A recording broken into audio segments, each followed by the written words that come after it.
I'm sitting in my penthouse apartment in Millbrook Heights, looking out at the city skyline, and I still can't believe what happened 3 weeks ago. My own parents, Margaret and Richard Thornfield, showed up at my doorstep with a team of lawyers, demanding I dissolve my $2 million trust fund because, according to them, it's family money and belongs to all of us. But here's the thing that'll blow your mind. That money was never theirs to begin with, and the reason they want it so desperately will make you question everything you think you know about family loyalty. Before we jump back in, tell us where you're tuning in from, and if this story touches you, make sure you're subscribed, because tomorrow, I've saved something extra special for you. My name is Victoria Ashworth, I'm 29 years old, and I'm a successful digital marketing consultant here in Millbrook Heights. I run my own agency, Ashworth Digital Solutions, and I've built a pretty comfortable life for myself.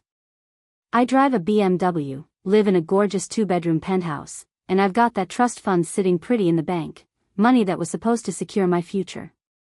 I'm not married, don't have kids, and honestly, I've been pretty content with my independent lifestyle. Now, most people would think having $2 million in a trust fund means I come from money, right? That my family is well off, probably old money, the type that summer in the Hamptons and have country club memberships. Well, that couldn't be further from the truth. My parents, Margaret and Richard, live in a modest 3-bedroom ranch house in Pinewood suburbs, about 40 minutes outside the city. My dad worked until recently, as a mechanical engineer for Henderson Manufacturing, and my mom has been a part-time administrative assistant at Clearwater Elementary School for the past 15 years. They're good, hard-working people. Or at least, I thought they were. The trust fund didn't come from them. It came from my grandmother, Eleanor Ashworth, my father's mother. Grandma Eleanor was what you might call a quiet millionaire. She lived modestly her entire life, never flashed her wealth, drove the same Toyota Camry for 20 years, and shopped at discount stores. But she had invested wisely in real estate back in the 1970s and 80s, buying up small properties around what would eventually become Millbrook Heights' most desirable commercial district. When she passed away 2 years ago at the age of 87, she left her entire estate to me, her only granddaughter.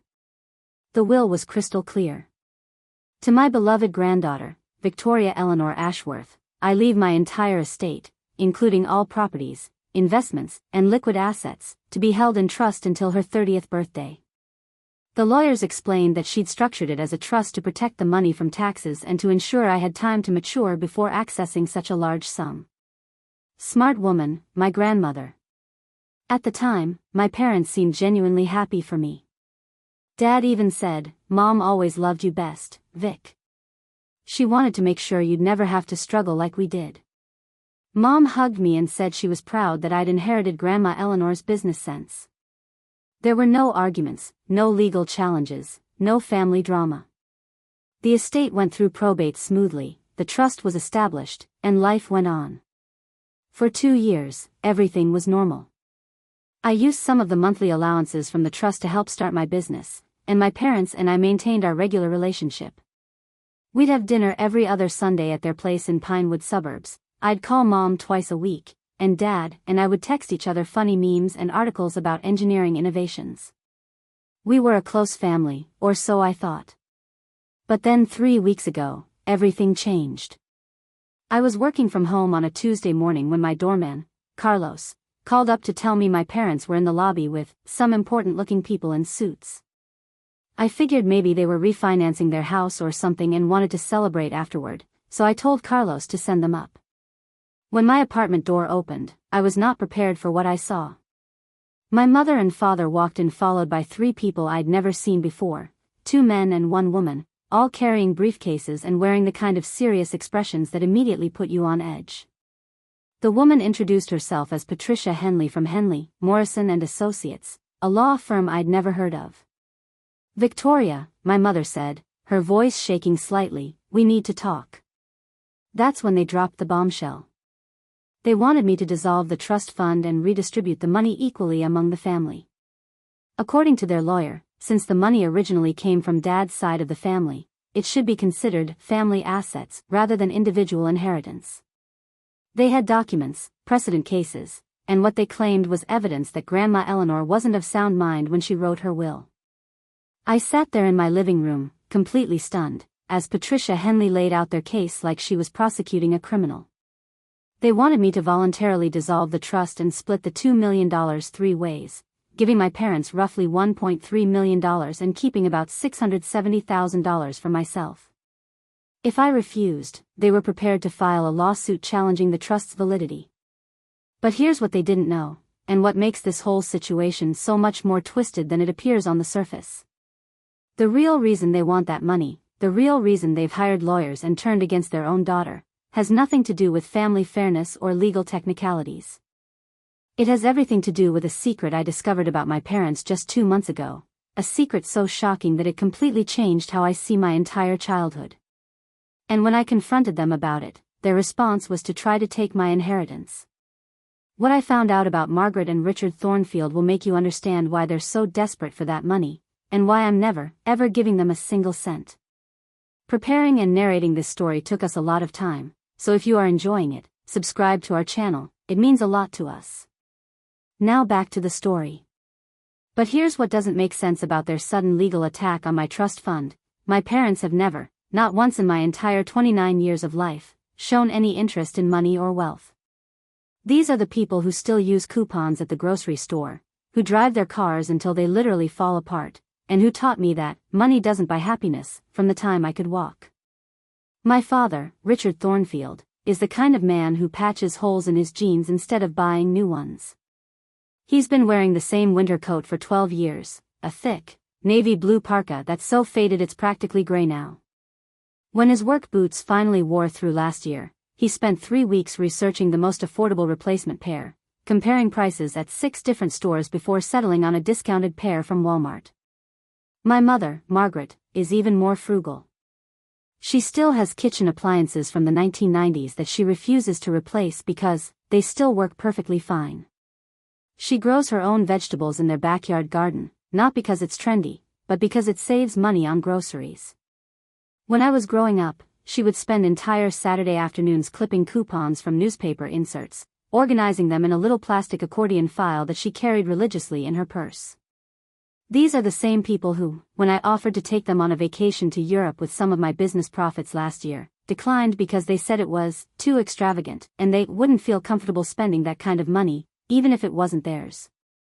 When I bought my BMW 2 years ago, my father actually sat me down for what he called a financial responsibility talk. He pulled out his little notebook where he tracks every expense and showed me calculations about how much I could save by buying a reliable used Honda instead. Victoria, he said, flashy cars are just ways for people to show off. What matters is getting from point A to point B safely and efficiently. My mother's reaction was even more telling. She looked genuinely worried when she saw the car parked in their driveway. Honey, are you sure you can afford this? What if your business has a slow month? Car payments can really add up, and you know how unpredictable self-employment can be. But now, suddenly, these same people who lecture me about financial responsibility, who've spent my entire life preaching about living modestly and within your means, who still shop at thrift stores and buy generic brand everything, are standing in my apartment with hired lawyers demanding access to $2 million. The woman who once returned a sweater to Macy's because she felt guilty about spending $45 on herself is now claiming that my inheritance rightfully belongs to her. The man who still changes his own oil to save $20 at the mechanic is now prepared to file a lawsuit that will probably cost them tens of thousands in legal fees. Something about this complete 180-degree personality shift doesn't add up. These aren't people who suddenly develop expensive tastes. These aren't people who wake up one day and decide they deserve luxury. Margaret and Richard Thornfield are creatures of habit, and their habits have always been about saving money, not spending it. So why now? Why, after 2 years of the trust fund existing peacefully, after 2 years of them showing zero interest in my inheritance, are they suddenly willing to destroy our family relationship over money they've never expressed wanting before? Why are 2 people who taught me that family is more important than money now putting money before family? And here's what really bothers me, they're not acting like themselves. When Patricia Henley, their lawyer, was speaking in my living room, my parents just sat there silently, looking uncomfortable. My father kept fidgeting with his hands, and my mother couldn't make eye contact with me. These are people who have always been direct communicators, who raised me to say what you mean and mean what you say.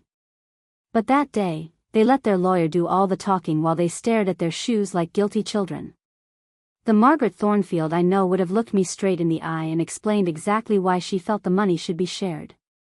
The Richard Thornfield I know would have had a whole speech prepared about fairness and family values. Instead, they sat in my living room like strangers, letting a woman they'd probably met a week earlier speak for them about the most important financial decision of their lives. That's when I knew something was very, very wrong. Because the parents who raised me would never hire lawyers before talking to their daughter. They would never ambush me with legal documents before sitting down for an honest family conversation. And they certainly would never demand money they've never shown interest in having. Unless they were desperate. Unless they needed that money for something they couldn't tell me about. Something that would explain why two of the most financially conservative people I know were suddenly willing to risk everything for a payday that went against every principle they'd ever taught me. The timeline of events that led to my parents hiring lawyers starts about 8 months ago, back in March, when everything in our family seemed perfectly normal. I remember the exact date because it was March 15th, the Ides of March, which feels painfully ironic now given what was about to unfold. I had driven out to Pinewood suburbs for our usual Sunday dinner at my parents' house. Mom had made her famous pot roast with those little red potatoes that she somehow manages to cook to absolute perfection every time, and Dad was in an unusually good mood, telling stories about some new engineering project at Henderson Manufacturing that involved redesigning conveyor belt systems for a candy factory. Everything felt exactly as it always had. We ate dinner around their small kitchen table, the same one they'd had since I was in high school, with the little chip in the corner from when I accidentally dropped a serving dish during Thanksgiving 2018. Mom asked about my business, Dad showed me a funny video on his phone about a cat that had learned to open doors, and we discussed whether they should finally replace their ancient washing machine that had been making concerning grinding noises for the past 6 months. It was during dessert, Mom's apple pie, naturally made from scratch with apples from their backyard tree, that the first strange thing happened. Dad's phone rang, which wasn't unusual, but his reaction to seeing the caller ID definitely was. His entire demeanor changed. The relaxed, jovial man who'd been laughing at cat videos 30 seconds earlier suddenly looked like he'd seen a ghost. His face went pale, and his hand actually trembled slightly as he reached for the phone. "I should take this," he mumbled, getting up from the table so quickly that his chair scraped against the linoleum floor with that awful screeching sound. Mom and I watched as he walked into the living room, speaking in hushed tones that we couldn't quite make out. What we could hear was the tone of his voice, tense, worried, almost pleading. This wasn't Dad talking to his brother about weekend fishing plans or chatting with his old college buddy about their annual golf trip. This was Dad having the kind of conversation that makes your shoulders bunch up with stress. "Who was that?" Mom asked when he came back to the table about 10 minutes later. "Just work stuff," he said, but he wouldn't look at either of us when he said it. Dad had never lied to us about work calls before. Henderson Manufacturing operated Monday through Friday, 8 a.m. to 5 p.m. They didn't call employees at home on Sunday evenings about conveyor belt emergencies. The second strange incident happened 3 weeks later, in early April. I had stopped by their house unannounced, something I'd done hundreds of times throughout my adult life, to drop off some marketing materials that Mom had asked me to design for the elementary school's spring fundraiser. When I pulled into their driveway, I noticed an unfamiliar black sedan parked across the street. Not unusual in itself, Pinewood suburbs wasn't exactly a private neighborhood, but what struck me as odd was that there was someone sitting in the driver's seat, just waiting. Watching their house. I knocked on the front door, and when Mom answered, she looked genuinely startled to see me. "Victoria. What are you doing here?" she asked, glancing nervously over my shoulder toward the street. "I brought those flyers you wanted," I said, holding up the box of materials. "Are you okay? You seem jumpy." "Oh, I'm fine, honey. Just wasn't expecting anyone." But as we talked in their hallway, I could see her periodically looking out the front window, and when I glanced back myself, the black sedan was gone. The third incident was in late April, and this one really got my attention. I had called Dad's work number at Henderson Manufacturing to ask if he wanted to meet for lunch, but his secretary, Linda, a sweet woman who'd worked there for 15 years and knew me by name, told me something that didn't make sense. "Oh, Victoria, your father hasn't been in the office much lately. He's been taking a lot of personal days." Personal days? Dad had worked at Henderson Manufacturing for 23 years and had always prided himself on his perfect attendance record. He'd gone to work with head colds, minor injuries, even once with food poisoning because he believed that showing up was half the job. When I asked him about it later that week, he gave me some vague explanation about needing to handle family business and said it wasn't anything for me to worry about. But by May, the pattern was undeniable. Dad was taking more and more time off work. Mom seemed constantly on edge, jumping every time the phone rang or someone knocked on the door. They both started giving me evasive answers to simple questions, and for the first time in my life, I felt like my own parents were hiding something significant from me. The breaking point came in June, when I decided to do something I'd never done before. I drove by their house without calling first, just to see what was going on. What I discovered in their driveway that Tuesday afternoon would completely change how I viewed my parents and explain why, 3 months later, they would show up at my apartment with lawyers demanding access to my inheritance.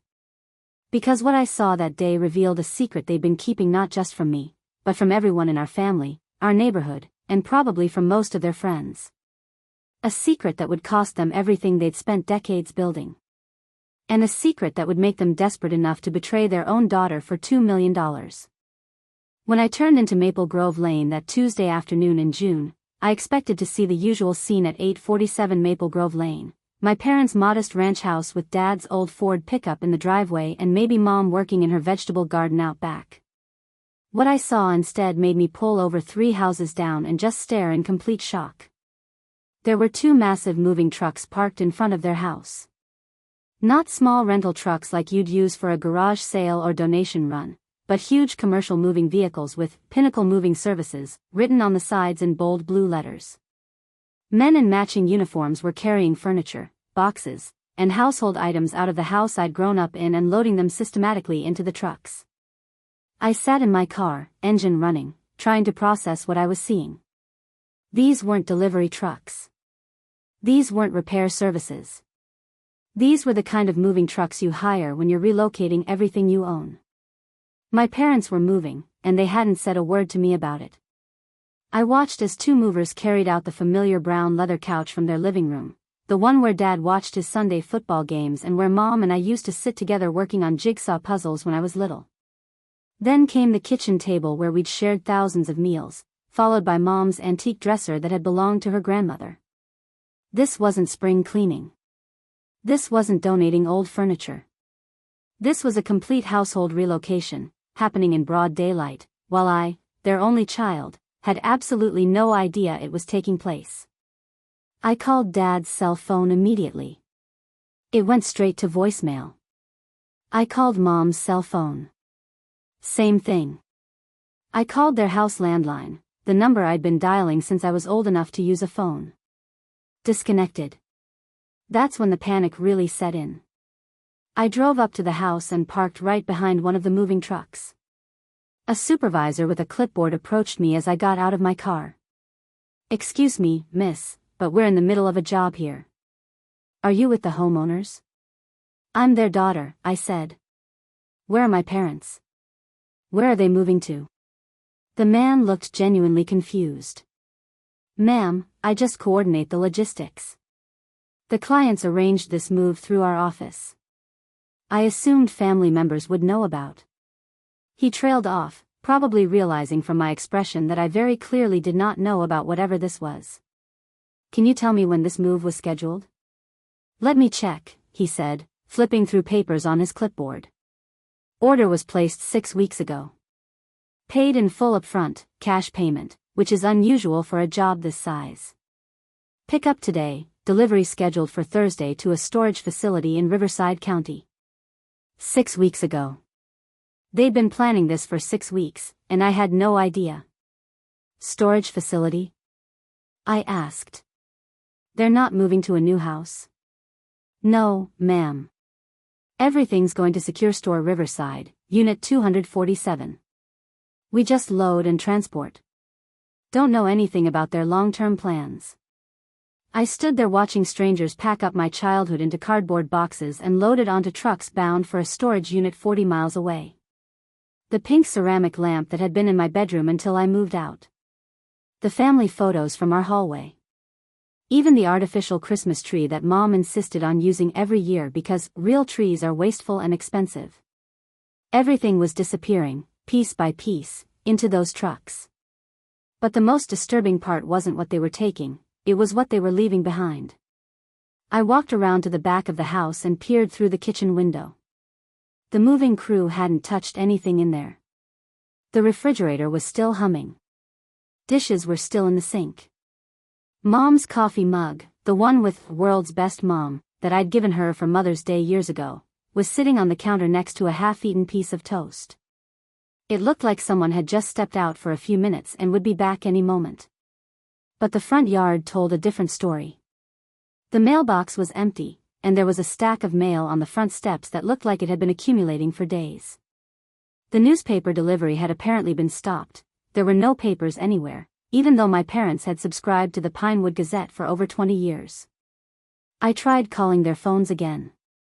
Still nothing. By the time the moving trucks pulled away 3 hours later, 847 Maple Grove Lane looked like a crime scene. The house was still there, but it was completely hollow.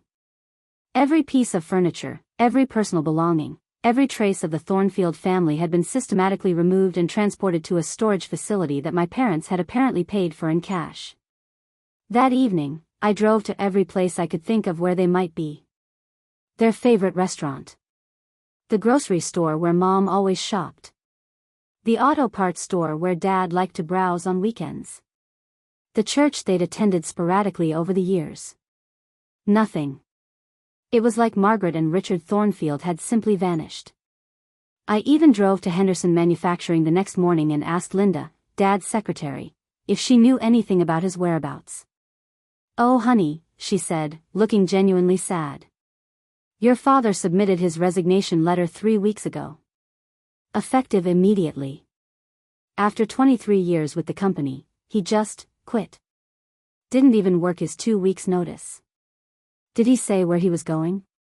Another job? Retirement?" "That's just it," Linda said. "He didn't give any explanation. Just said he was resigning for personal reasons and that was it." Mr. Henderson was shocked. "Your dad was one of our most reliable employees." I left Henderson Manufacturing with more questions than answers. My parents had quit their jobs, sold or stored all their belongings, disconnected their phones, and disappeared without telling their only child where they were going or why. For 3 weeks, I heard absolutely nothing. No calls, no texts, no emails, no letters. It was like they had ceased to exist. And then, exactly 21 days after I watched those moving trucks drive away, they reappeared in the lobby of my apartment building with lawyers, demanding $2 million. But what I discovered about where they'd been during those missing 3 weeks, and what they'd been doing with all that mysterious, personal time Dad had been taking from work, would explain everything. The 3 weeks that followed my parents' disappearance were the longest and most emotionally draining weeks of my adult life. I had never gone more than 4 days without talking to my mother, and suddenly I was facing the very real possibility that something terrible had happened to both of them. My first instinct was to call the police, but when I spoke to Officer Martinez at the Pinewood Suburbs Police Department, he explained that adults have the right to disappear if they want to. Since there were no signs of foul play, the moving trucks had been professionally scheduled, Dad had formally resigned from his job, and neighbors reported seeing them leaving voluntarily. There wasn't much law enforcement could do. "Sometimes people just need to start over," Officer Martinez told me gently. "It's more common than you'd think, especially with empty nesters whose kids have moved out." But I knew my parents. They weren't the type of people who started over. They were creatures of routine who had lived in the same house for 18 years, shopped at the same stores, eaten at the same restaurants, and followed the same patterns week after week. The idea that they would suddenly decide to abandon their entire life without explanation was completely out of character. I spent those 3 weeks doing everything I could think of to track them down. I called every relative on both sides of the family. I contacted old family friends. I even hired a private investigator named Derek Hoffman who specialized in finding missing persons. Derek's investigation revealed some disturbing information. My parents had indeed closed all their local bank accounts, but not before withdrawing significant amounts of cash. According to the bank records he was able to access, they had liquidated their savings account, their checking account, and even cashed out Dad's retirement fund from Henderson Manufacturing, taking substantial early withdrawal penalties. They pulled out approximately $47,000 in total, Derek told me during our meeting at his office in downtown Millbrook Heights. That's a lot of cash to be carrying around, especially for people who were living paycheck to paycheck. Wait, I said. Living paycheck to paycheck? My parents have always been savers. They've been putting money away for years. Derek showed me the bank statements he'd obtained. Mrs. Ashworth, your parents' combined savings was less than $12,000 before they made these withdrawals. Most of that $47,000 came from your father's 401k, which he liquidated completely. This didn't make sense. My parents had always talked about their retirement savings, their emergency fund, their careful financial planning.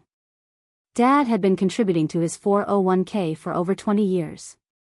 How could they only have $12,000 in savings? Where did their money go?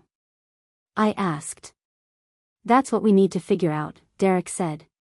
But based on the timeline and the way they liquidated everything so quickly, it looks like they were dealing with some kind of urgent financial pressure.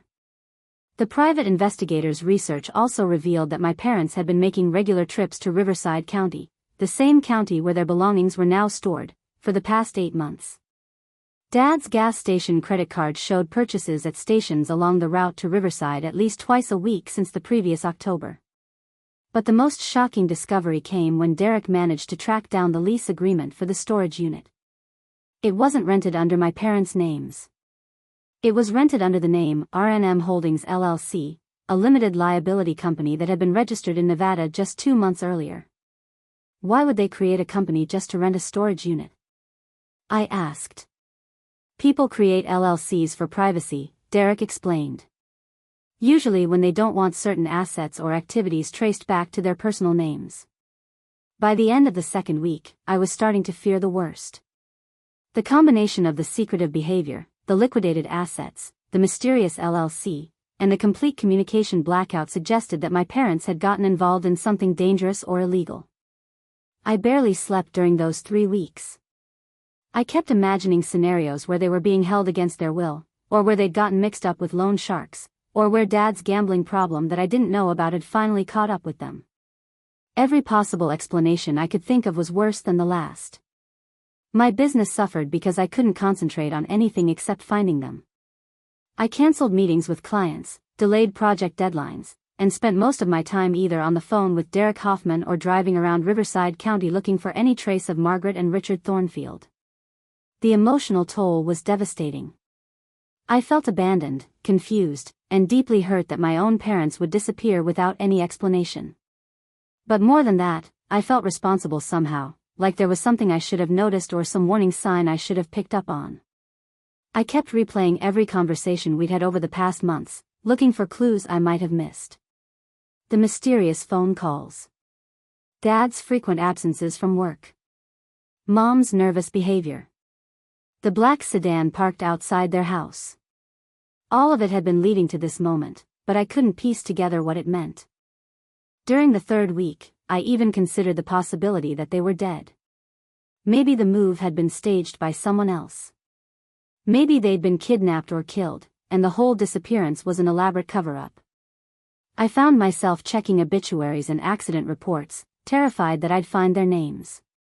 Derek Hoffman did his best to reassure me that the evidence pointed to voluntary disappearance rather than foul play, but his reassurances didn't help much. If they had chosen to leave, that meant they had chosen to abandon me without explanation. In some ways, that felt worse than the alternative. By the 20th day, I had exhausted every lead, every contact, and every possible avenue of investigation. Derek had tracked their movements up to the day they left Pinewood suburbs, but after that, the trail went completely cold. I was sitting in my apartment that evening, staring at my phone and debating whether to call the police again, when my doorman Carlos called up to tell me that my parents were in the lobby with lawyers. When the elevator doors opened and my parents stepped into my apartment hallway, I barely recognized them. These weren't the Margaret and Richard Thornfield who had raised me, who had taught me about honesty and integrity, who had disappeared 3 weeks earlier, leaving me sick with worry. The people standing in front of me looked like they had aged 5 years in 3 weeks. Dad's hair, which had always been neatly trimmed and combed, was disheveled and longer than I'd ever seen it.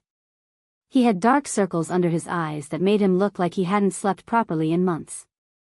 But most disturbing was his posture. Dad had always carried himself with the confident bearing of a man who took pride in his work and his family. Now his shoulders were hunched, and he couldn't seem to look directly at me. Mom looked even worse. She had always been meticulous about her appearance, never leaving the house without her makeup done and her clothes pressed.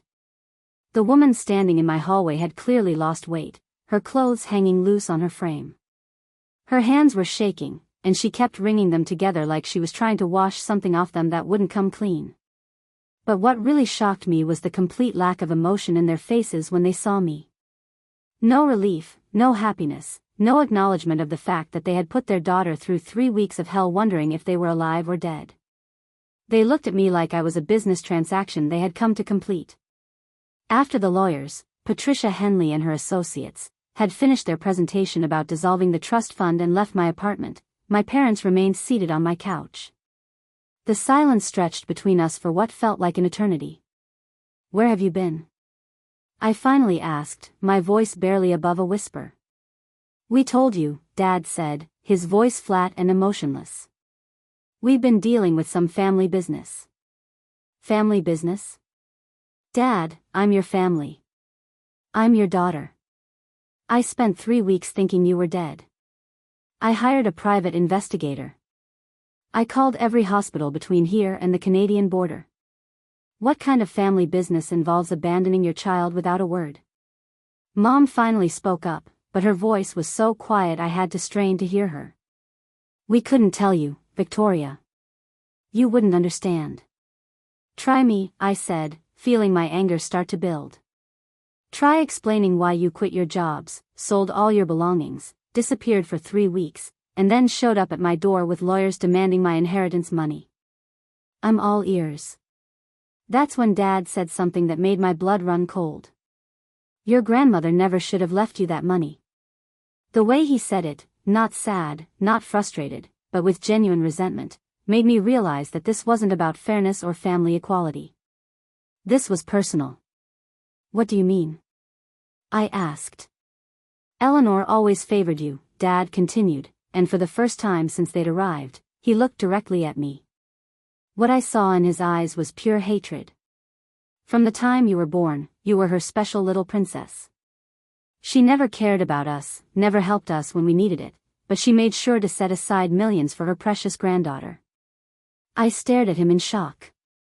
"Dad, Grandma Eleanor helped you plenty. She paid for your wedding. She helped with the down payment on your house. She bought you that truck when yours broke down in 2018. Scraps," he spat. "She gave us scraps while hoarding millions that should have been part of our inheritance too. I'm her son. That money should have been mine." "But it wasn't her money to give to you," I said, trying to keep my voice steady. "She earned it herself through her investments. She had every right to leave it to whoever she wanted." Mom leaned forward, and when she spoke, her voice had a desperate edge that I'd never heard before. "Victoria, you don't understand what we're going through. We need that money. We need it now." "For what? What could you possibly need $2 million for?" That's when they exchanged a look that made my stomach drop. It was the look of two people who had been keeping a terrible secret and were trying to decide how much to reveal. "We made some bad decisions," Dad said finally. "Some investments that didn't work out." "What kind of investments?" "It doesn't matter what kind," he said, his voice getting sharper. "What matters is that we need capital to fix the situation, and that money sitting in your trust fund could solve all our problems." "So you want me to give up my inheritance to bail you out of bad investments? Investments you made without telling me about?" "We want you to do the right thing for your family," Mom said, but there was no warmth in her voice. "We want you to remember that blood is thicker than water." The irony of that statement, coming from people who had abandoned their blood relation for 3 weeks without explanation, was not lost on me. "And if I don't?" I asked. Dad's expression hardened. "Then we'll take it through the courts. Patricia Henley thinks we have a strong case. Your grandmother was elderly when she wrote that will. There are precedents for overturning bequests when the deceased wasn't of sound mind. Grandma Eleanor was perfectly sound. You know that." "Do I?" Dad said with a cruel smile. "An 85-year-old woman leaving millions to her granddaughter instead of her own son? That sounds like impaired judgment to me." I realized in that moment that I was looking at strangers. The parents who had raised me, who had taught me about honesty and integrity and putting family first, were gone. In their place were 2 desperate people who were willing to lie, manipulate, and destroy their relationship with their daughter for money. But what I didn't know yet was why they were desperate. What I was about to discover about their bad investments would explain everything, and make me understand that the $2 million they wanted from me was just the tip of the iceberg. After my parents left that day with their lawyers, I made a decision that would permanently alter the trajectory of our relationship. I called Derek Hoffman, my private investigator, and gave him an unlimited budget to find out exactly what Margaret and Richard Thornfield had been doing for the past 8 months. "I don't care what it costs," I told him over the phone. "I want to know every detail about these bad investments they mentioned. I want to know where they've been, what they've been doing, and why they need $2 million so desperately that they're willing to destroy their relationship with their daughter." Derek's investigation took 2 weeks, but what he uncovered was so much worse than anything I could have imagined. He called me on a Friday evening and asked if I could come to his office immediately. "You're going to want to sit down for this," he said when I arrived. He spread a series of photographs across his desk. The first showed my parents entering a building with a sign that read Golden Sunset Casino Resort, in Riverside County. The timestamp showed it was from 7 months ago. "Your parents aren't just occasional gamblers, Victoria," Derek said gently. "They're addicted gamblers who have been making regular trips to this casino twice a week for almost a year." The photographs told a devastating story. Picture after picture of Mom and Dad at slot machines, poker tables, and blackjack games. Derek had even managed to get security footage from inside the casino showing them during marathon gambling sessions that lasted 8 to 10 hours at a time. "How much have they lost?" I asked, though I was afraid to hear the answer. Derek pulled out a folder thick with financial records. Based on the casino's internal tracking system, which I was able to access through a contact who works in their accounting department, your parents have lost approximately $340,000 over the past 10 months. I felt like I'd been punched in the stomach. $340,000? How is that even possible? They didn't have that much money. "That's where it gets worse," Derek said. He showed me another set of documents.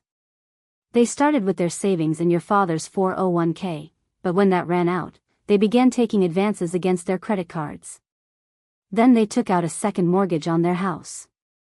Then they started borrowing money from private lenders." The paperwork Derek had gathered painted a picture of 2 people in complete financial freefall. They had maxed out 17 different credit cards. They had refinanced their house twice, borrowing against the equity they'd built up over 18 years. They had taken cash advances at interest rates that were barely legal. But the most shocking revelation was yet to come. "Victoria, your parents don't just owe money to banks and credit card companies," Derek said, his voice becoming more serious. "They owe $180,000 to a man named Vincent Calabrese, who runs an underground lending operation out of Riverside County. This isn't the kind of debt you can discharge in bankruptcy. This isn't the kind of creditor who sends polite reminder notices when you miss payments." He showed me photographs of Vincent Calabrese, a man who looked like he'd stepped out of a gangster movie, with gold chains, expensive suits, and the kind of facial expression that suggested he didn't negotiate payment plans. "Calabrese operates what's essentially a modern loan shark business," Derek explained. "He targets gambling addicts who've exhausted their legitimate credit options. His standard terms are 30% interest per month, with very specific consequences for missed payments. What kind of consequences? Derek pulled out a police report. 3 months ago, a man named Robert Chen who owed Calabrese money had his car firebombed. 2 months ago, a woman named Sarah Mitchell had her house vandalized and her dog poisoned. Last month, a couple named the Hendersons had their adult daughter followed and threatened at her workplace. The pattern was clear and terrifying. Vincent Calabrese didn't just hurt people who couldn't pay, he hurt their families. Your parents have missed their last 2 monthly payments, Derek continued. According to my source, Calabrese's people have already started what they call Phase 1 pressure tactics. What does that mean? Derek showed me more photographs. Pictures of the black sedan I had seen outside my parents' house in April. Pictures of men in dark clothes watching their house from various locations. Pictures of my parents looking terrified as they hurried from their car to their front door. They've been under surveillance for months, Derek said. Calabrese's people have been watching them, following them, making sure they understand that there's nowhere to hide. That's when everything clicked into place. The mysterious phone calls Dad had been receiving. The way both my parents jumped at every sound. Mom's nervous glances out the window. Dad's sudden absences from work. They weren't just dealing with debt, they were dealing with threats from dangerous people who had no qualms about hurting innocent family members to collect what they were owed. The moving trucks, the storage unit, the disappearance, I said. They were trying to hide from Calabrese. Exactly. They liquidated everything they could carry and went underground, hoping to buy time to figure out how to come up with the money. But why didn't they just tell me? Why didn't they ask for help before it got this bad? Derek's expression was grim. According to the casino's records, your parents have been telling people for months that they were about to come into a large inheritance. They've been using your trust fund as collateral for some of their private loans. I felt sick. They've been betting my inheritance money? Worse than that. Some of the people they owe money to think they already have access to those funds. Vincent Calabrese's records show that your parents promised him they could pay off their debt as soon as they collected family money that was rightfully theirs. The full scope of their betrayal was starting to become clear. Not only had they gotten themselves into massive debt through gambling addiction, but they had been telling dangerous criminals that they could access my inheritance to pay them back. Victoria, Derek said quietly, I need you to understand something. This isn't just about your parents wanting your money anymore. Vincent Calabrese and his associates believe that money already belongs to them. If your parents can't deliver it. He didn't need to finish the sentence. The threat was clear. My parents hadn't just gambled away their life savings. They had gambled away my inheritance, my safety, and potentially my life. And now they were desperate enough to do anything, including destroying our family, to get their hands on the $2 million that represented their only hope of survival. 3 days after Derek Hoffman's devastating revelation about my parents' gambling debts and the dangerous people they owed money to, I was sitting in my apartment trying to process everything when my phone rang. The caller ID showed a number I didn't recognize, but something about the timing made me answer it anyway. Is this Victoria Ashworth? The voice was unfamiliar, gravelly, with an accent I couldn't place. Who's asking? My name is Vincent Calabrese. I believe your parents have mentioned me. My blood turned to ice. The loan shark himself was calling me directly. I think you have the wrong number, I said, trying to keep my voice steady. Oh, I don't think so, sweetheart. See, your mommy and daddy have been telling me for months about their rich daughter who's going to help them pay off their debts. They've described you in great detail, successful businesswoman, lives in a fancy apartment in Millbrook Heights, drives a BMW, and most importantly, has access to a very large trust fund. I felt like I couldn't breathe.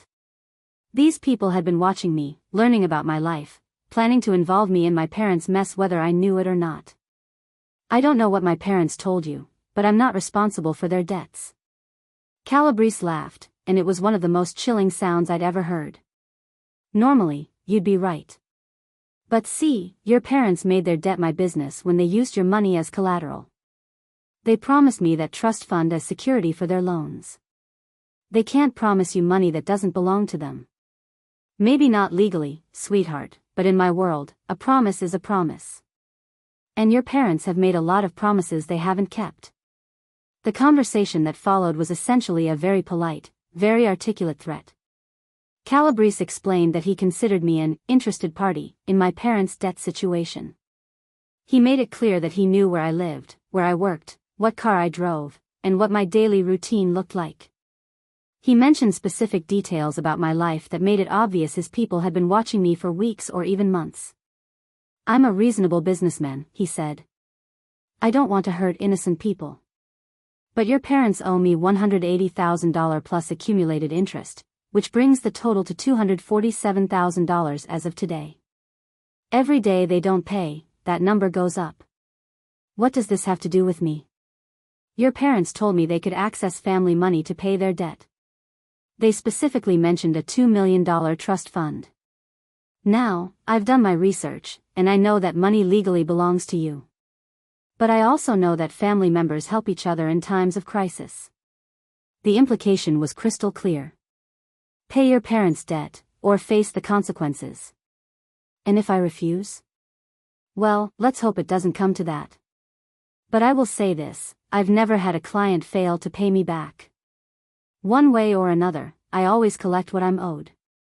After Calabrese hung up, I sat in my apartment shaking for 20 minutes before I could think clearly enough to call Derek Hoffman.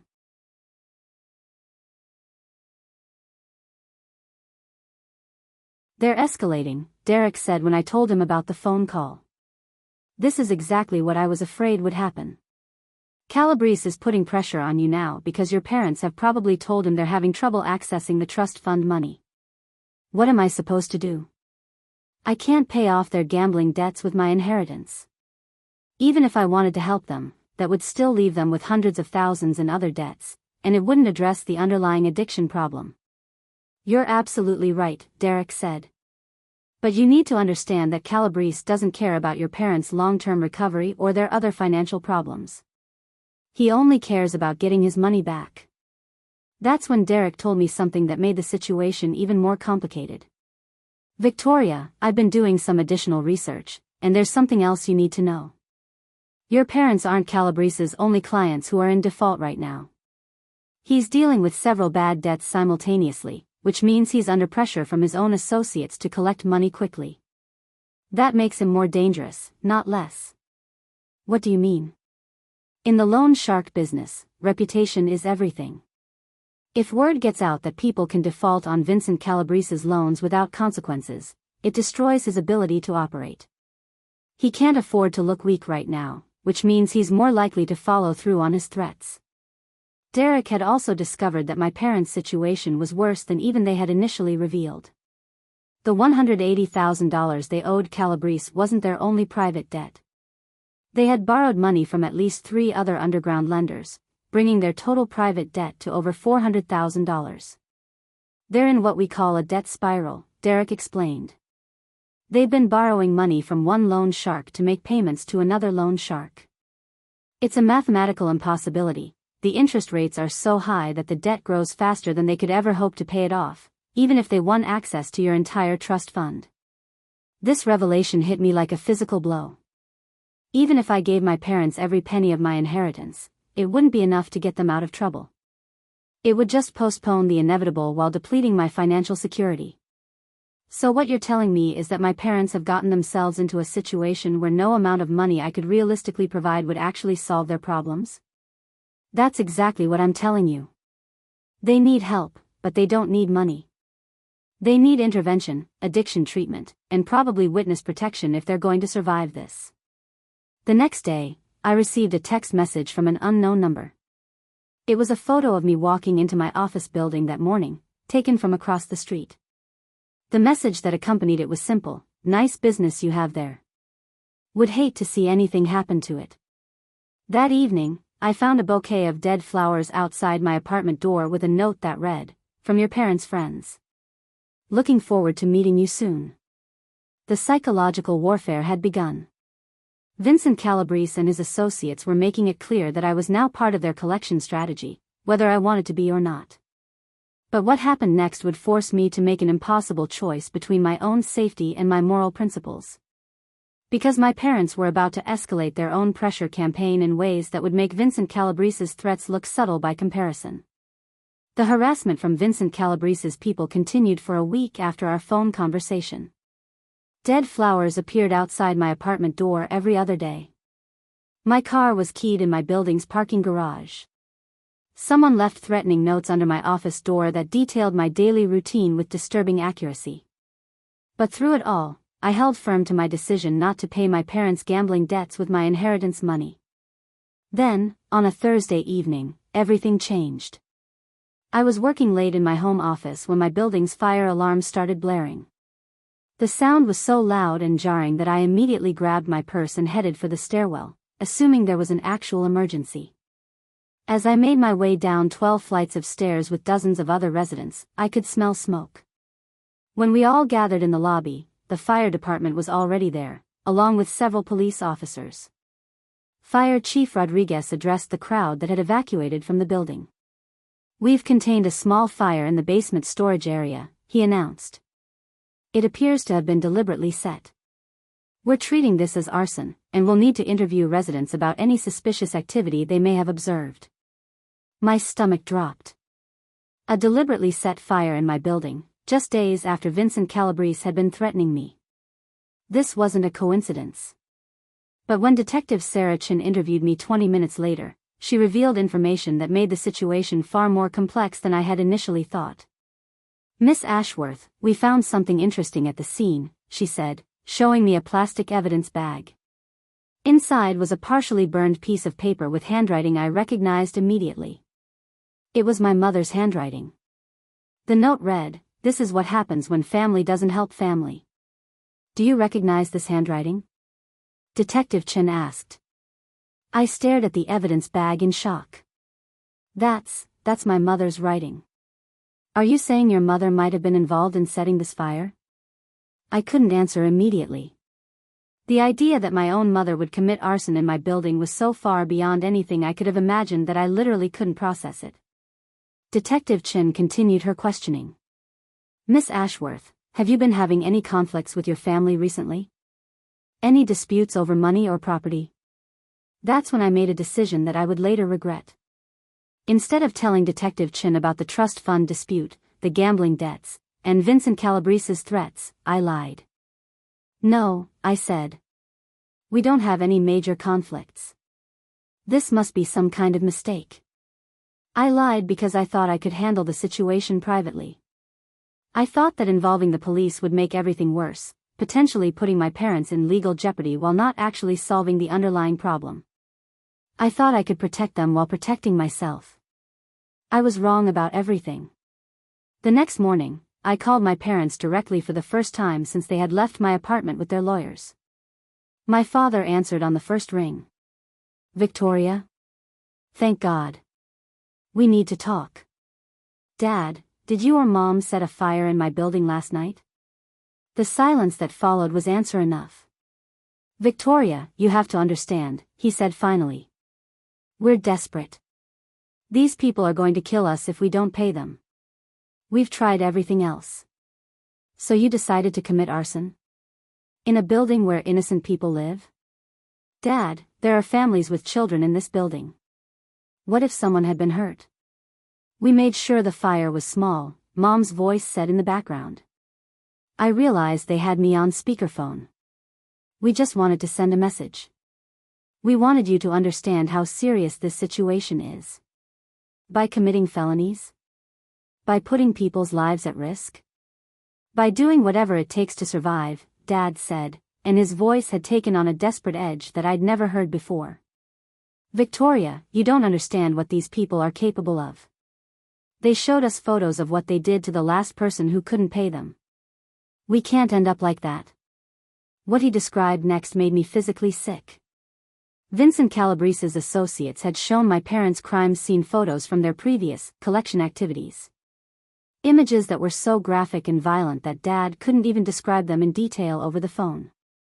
"They're going to do that to us," Mom said, and she was crying now. "And then they're going to do it to you, because they think you're part of this now. The only way any of us survive this is if you give us the money to pay them off." But Derek Hoffman told me that even if I gave you all my inheritance money, it still wouldn't be enough to pay off all your debts. Derek Hoffman doesn't understand the situation, Dad said. If we can pay off Calabrese, we can work out payment plans with the other creditors. Calabrese is the only one who's threatening violence. That's when Mom said something that made me realize they had crossed a line from which there might be no return. Victoria, we've already told Calabrese that you've agreed to pay the debt. We told him you just needed a few weeks to access the trust fund money. You what? We had to buy time, she said. He was going to hurt us if we didn't give him a definite timeline. So we told him you were cooperating, that the money would be available by the end of the month. I felt like the walls were closing in around me. So now he thinks I've agreed to pay him, and if I don't, he's going to assume I'm trying to back out of a deal? That's why we need you to actually follow through, Dad said. We've committed you to this path already. There's no going back now. The manipulation was breathtaking. They had not only put me in danger by using my inheritance as collateral for their gambling debts, but they had now actively told violent criminals that I was cooperating with their collection efforts. They had trapped me in a situation where refusing to pay could be interpreted as betrayal rather than simple unwillingness to help. And if I still refuse? I asked. Then we're all going to die, Mom said simply. You, us, and probably anyone else Calabrese thinks is connected to our family. That's not dramatic exaggeration, Victoria. That's the reality of the situation we're all in now. But they weren't finished with their pressure campaign. What they told me next would force me to confront the fact that my own parents were willing to destroy my life completely to save themselves. After my parents revealed that they had already told Vincent Calabrese I was cooperating with paying off their debt, I thought I had reached the absolute bottom of their betrayal. I was wrong. What they told me during the rest of that phone conversation would shatter every remaining illusion I had about the people who had raised me. There's something else you need to know, Mom said, her voice taking on a tone I'd never heard before, cold, calculating, and completely devoid of maternal warmth. Something we should have told you years ago. What are you talking about? Your grandmother's will, Dad said. The one that left you all that money. It wasn't her original will. I felt my world start to tilt on its axis. What do you mean? Eleanor wrote her first will in 2019, Mom continued. We know because she showed it to us. In that version, she left her entire estate to be divided equally between your father and you, 50% each. The words hit me like a physical blow. That can't be true. She changed it 6 months before she died, Dad said. She rewrote the entire thing to cut me out completely and leave everything to you. We never understood why, but we suspected she had been manipulated. Manipulated by who? By you, Victoria. The accusation hung in the air like poison. My own parents were accusing me of manipulating my elderly grandmother to change her will in my favor. That's insane, I said. I never discussed money with Grandma Eleanor. I never even knew she was wealthy until after she died.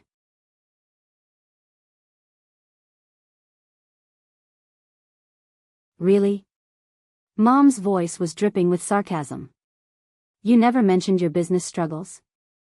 You never talked about how hard it was to get started as an entrepreneur? You never complained about money problems or student loans? I thought back to my conversations with Grandma Eleanor during her final years. Yes, I had talked to her about my business. Yes, I had mentioned the challenges of being self-employed. But those weren't manipulative conversations, they were normal family discussions. Those were just normal conversations between a grandmother and her granddaughter, I said. Were they? Dad asked. Or were they carefully designed to make an elderly woman feel sorry for you and change her will accordingly? The cruelty of the accusation was breathtaking. They were suggesting that I had deliberately preyed on my grandmother's emotions to steal money that should have been partly theirs. But that wasn't the worst part. The worst part was what came next. We have proof, Mom said quietly. What kind of proof? We hired a private investigator of our own, Victoria. Someone who specializes in cases involving elder abuse and will manipulation. He found some very interesting things. My heart was pounding so hard I could barely hear my own thoughts. What things? Dad's voice became formal, like he was reading from a script. Our investigator found records showing that you visited your grandmother 47 times in the 6 months before she changed her will. That's an average of twice a week. Before that period, you typically visited her once or twice a month. I visited her more often because she was getting older and more isolated. I was trying to be a good granddaughter. Or you were systematically working to influence her financial decisions, Mom said. Our investigator also found evidence that you researched estate planning law and inheritance tax strategies during that same time period. This was true. I had done some research about estate planning because I was concerned about Grandma Eleanor's finances and wanted to make sure she was protecting her assets properly. But I had never discussed that research with her, and I had certainly never suggested she change her will. Victoria, Dad continued, our investigator has built a compelling case that you engaged in a deliberate campaign of undue influence to manipulate your grandmother into leaving you money that should have been shared with her son. In legal terms, what you did is called elder financial abuse. That's completely false, and you know it. Do we? Mom asked. Because from where we're sitting, it looks like our daughter systematically manipulated her vulnerable grandmother to steal her son's inheritance. And we have documentation to prove it. That's when they delivered the final blow. We've already turned our evidence over to Patricia Henley, Dad said. She's prepared to file a lawsuit not just challenging the trust fund, but also seeking criminal charges against you for elder abuse. In this state, elder financial abuse is a felony that carries up to 5 years in prison. I felt like I couldn't breathe. You're threatening to have your own daughter arrested? We're threatening to expose the truth about what you did to our family, Mom said. But it doesn't have to come to that. If you voluntarily dissolve the trust fund and pay off our debts, we'll forget we ever found this evidence. We'll tell everyone that you're being generous and family-minded. You get to keep your reputation and your freedom, and we get to keep our lives.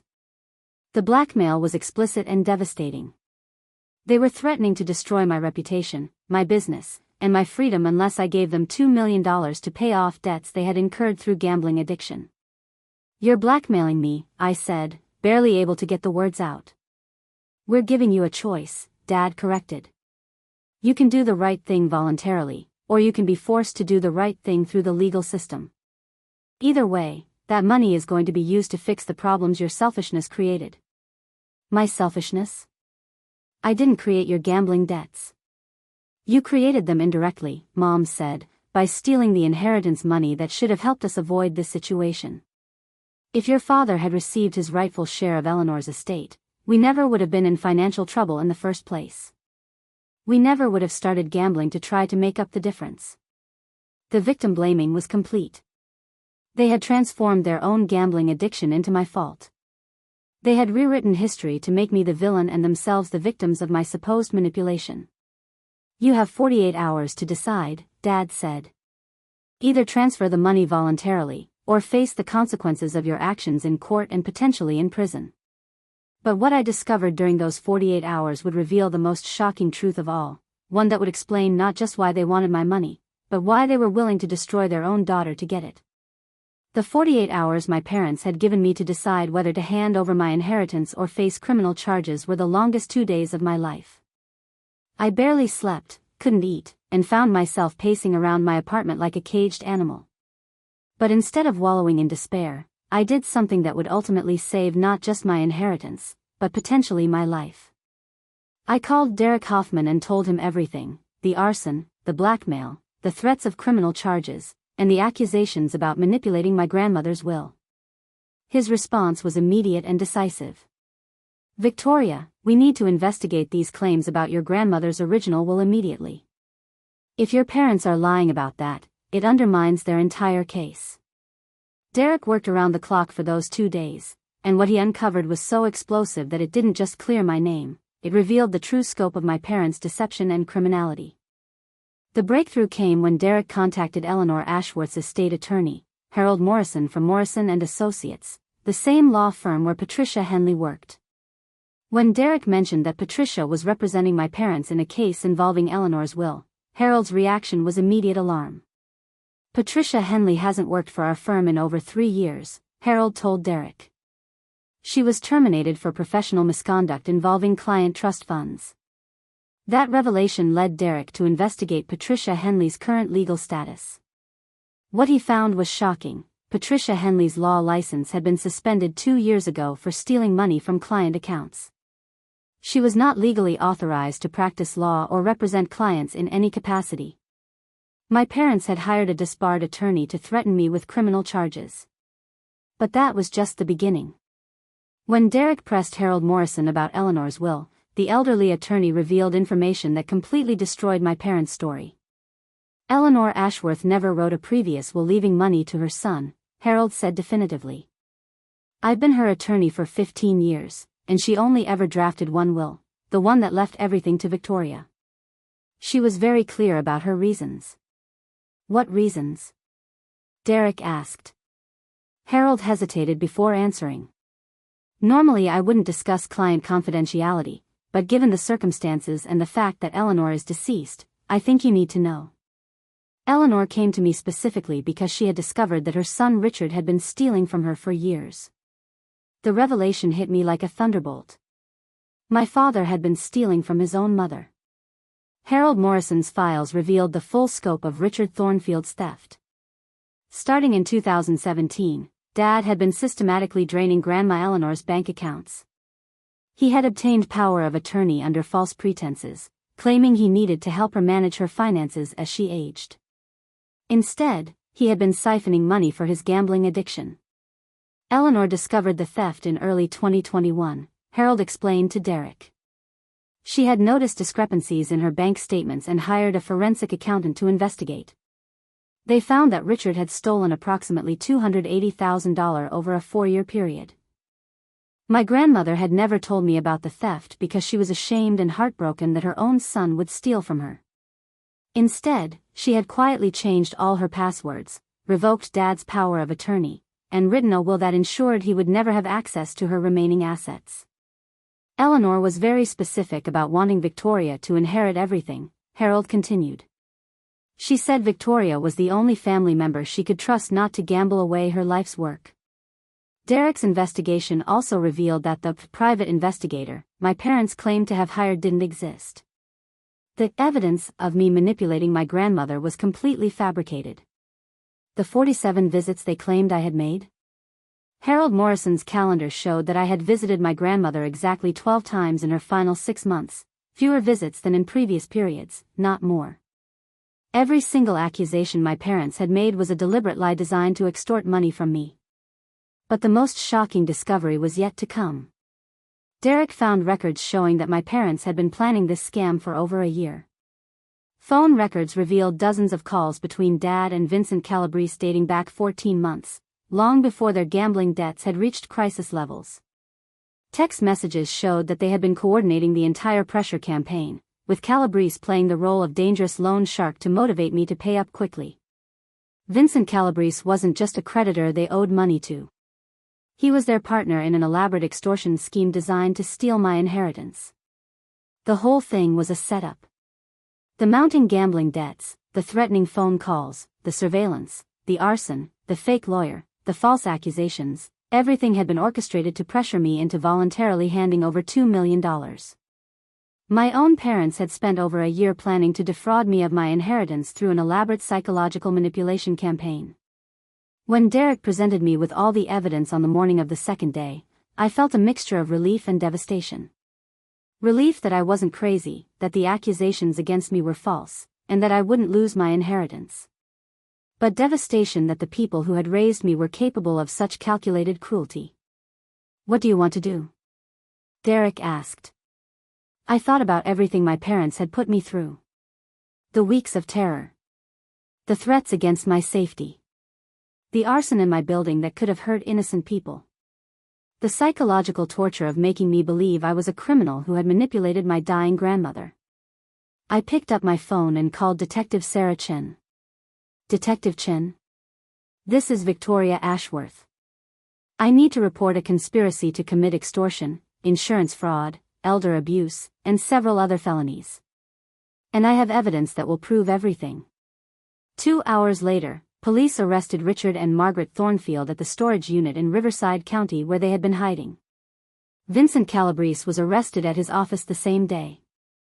Patricia Henley was arrested at her apartment for practicing law without a license and conspiracy to commit fraud. The investigation that followed revealed that my parents and their associates had been running similar scams against other wealthy families for years. I wasn't their first victim, I was just their most ambitious target. As I write this, 6 months later, they're all awaiting trial on multiple felony charges. I never got a penny of my inheritance to pay their fake debts, and I never will. The trust fund remains intact, exactly as Grandma Eleanor intended. And I finally understand why she was so wise to protect it from people who would use family relationships to justify theft. Sometimes the greatest betrayal comes from the people who taught you about loyalty.